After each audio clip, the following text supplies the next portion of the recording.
ஓரணியில் தமிழ்நாடு உறுப்பினர் சேர்க்கையை மொபைல் செயலி மூலமாக நடத்த திமுகவினருக்கு பயிற்சி முகாம் தொடங்கியிருக்கிறது. இது குறித்த கூடுதல் விவரங்களை நம்முடைய செய்தியாளர் கோகுலிடம் கேட்கலாம். கோகுல், இந்த பயிற்சி முகாம் குறித்த விவரங்களை பதிவு செய்யுங்கள்.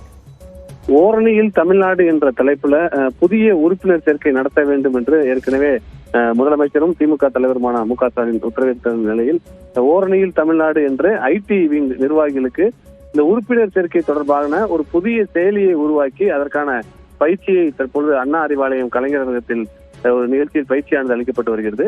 இதில் அமைச்சர் டி.ஆர்.பி. ராஜா மற்றும் திமுக அமைப்பு செயலாளர் ஆர்.எஸ். பாரதி ஆகியோர் கலந்து கொண்டு இந்த பயிற்சியை அளித்து வருகிறார்கள். ஏறக்குறைய 2 கோடி குடும்பத்தினரை நேரில் சந்தித்து பூத்துக்கு 30% புதிய உறுப்பினர்களை திமுகவில் சேர்க்க வேண்டும் என்ற இலக்கோடு ஓரணியில் தமிழ்நாடு என்ற உறுப்பினர் சேர்க்கையை நடைபெற இருக்கிறது. முதலமைச்சர் மு.க. ஸ்டாலின் 1ஆம் தேதி நேரடியாக இந்த உறுப்பினர் சேர்க்கை நடத்த தொடங்கி வைக்க இருக்கக்கூடிய நிலையில் தற்பொழுது அதற்கான பயிற்சியை ஐடி விங் நிர்வாகிகளுக்கு அமைச்சர் டி.ஆர்.பி. ராஜாவும் திமுக அமைப்பு செயலர் ஆர்.எஸ். பாரதியும் அண்ணா அறிவாலயத்தில் நடைபெறக்கூடிய நிகழ்ச்சியில் வழங்கி வருகிறார்கள்.